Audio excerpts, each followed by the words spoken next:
नमस्कार, जय धन्वंतरी। आज हम बात करेंगे आयुर्वेद की एक अद्भुत औषधि के बारे में जिसका नाम है दूर्वा। आपको पता है अभी गणेश उत्सव आ रहा है। गणपति एक प्रतीक है और हर एक ऋतु में हमने एक एक औषधि को और एक एक देव को प्रधानता दी है। वो देव और औषधि अभिन्न रूप से ऋतु के साथ जुड़े हैं, क्योंकि वो ऋतु में होने वाले विभिन्न रोगों में औषधि का बहुत बड़ा रोल होता है।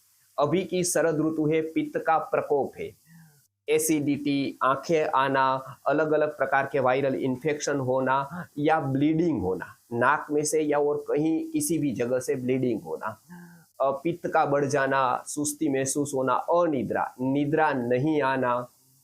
तो ये सारे के सारे जो रोग है वो शरद ऋतु में ज्यादा प्रमाण में होते हैं और इसी ऋतु में ये सब रोगों के लिए एक अद्भुत औषधि उगती है।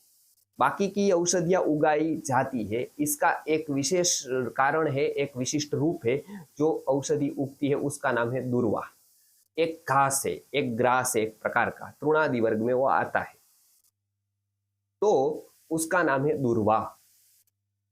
सुश्रुत संहिता में भी इसका वर्णन है, निघंटु में भी इसका बहुत सारा वर्णन आता है। हेमचूर्णानी, श्वेत दूर्वा, घृतम, मधु, ये सभी मेधावर्धक गण, बुद्धिवर्धक गण में माने गए हैं। गणपति बुद्धि के देवता है, यानी उसको जो हम धराते हैं, उसको जो एक औषधि के रूप में हम उसको प्रसाद धराते हैं, वो दूर्वा का धराते क्यों है? क्योंकि गणपति है वो बुद्धि के देवता है। उसको कौन सी औषधि रखनी चाहिए? तो उसके स्वरूप के अनुरूप दूर्वा रखी गई है।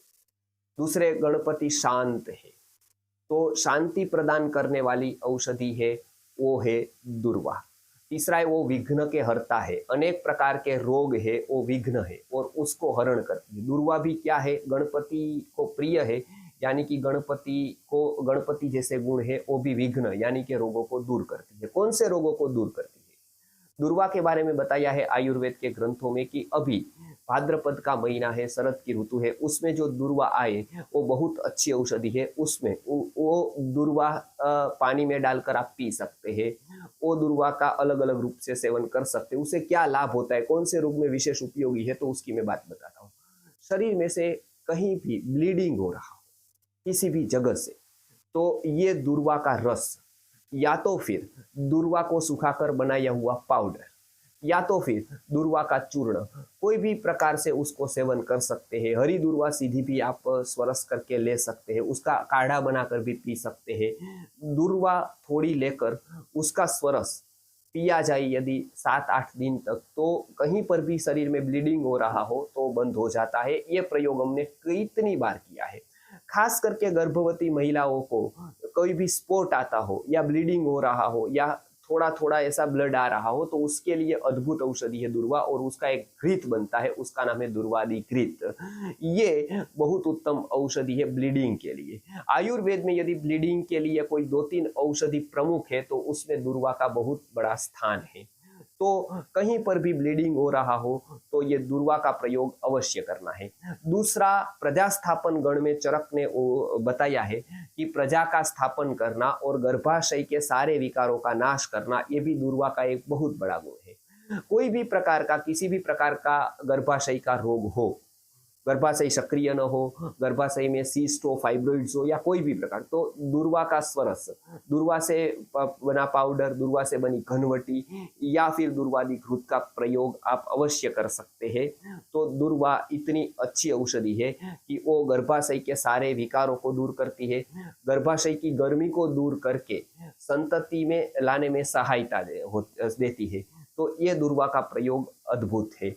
आगे, किसी भी प्रकार की यदि गर्मी हो, शरीर पे उष्णता लग रही हो या बुखार आया हो या बार बार बुखार आता हो, शरीर पे हीट महसूस होती हो, सिर घूम रहा हो, आंखें लाल हुई हो, तब दूर्वा का स्वरस एक संजीवनी समान है। दूर्वा का रस सुबह दोपहर शाम 1-1 चम्मच लेने से और नासिका में से यदि रक्त आ रहा हो तो उसके जो ड्रॉप से, मतलब उसका जो नस्य है वो नाक में डालने से, उसके स्वरस का नस्य करके नाक में डालने से, दूर्वादि घृत का नस्य करने से भी बहुत लाभ होता है। कंजक्टिवाइटिस जब जब होता है तब दूर्वादि घृत आंखों में लगाने के लिए भी और खाने के लिए भी उपयोग किया जा सकता है। अभी बहुत सारे वायरल रोग होते हैं, डिसीज होते हैं, उसमें भी दुर्वा लेने से हमारी इम्यूनिटी अच्छी होती है और बहुत सारे वायरल डिसीज से हम बच जाते हैं। तो गणपति को केवल हम ये उत्सव में दुर्वा को धराएंगे उतना तो करेंगे, लेकिन उसके बाद उसको फेंक देते हैं, बहा देते हैं, ऐसा न करके उसको लेकर उसका प्रसाद आप लीजिए। आप लड्डू का प्रसाद नहीं लेंगे चलेगा, और बाहर का मिठाइयों का प्रसाद नहीं लेंगे चलेगा, क्योंकि ऐसे भी मिठाइयाँ विकृत हो गई है कलर केमिकल से। लेकिन दुर्वा का प्रसाद आप अवश्य लें, उसका थोड़ा भी चूर्ण हमारे शरीर में जाएगा तो बहुत लाभ करेगा, बढ़ा हुआ पित्त को प्रकोप को समन करेगा और बहुत सारे रोगों से बचा लेगा। गणपति की वास्तव में ये अद्भुत प्रसादी है और लोगों को भी ये समझाए, ये प्रसादी लेकर रोग मुक्त बने और जीवेम शरदशतम ये सूत्र चरितार्थ करे। नमस्कार, जय धन्वंतरि। जय आर्य जय आर्य जय आर्य जय आर्य।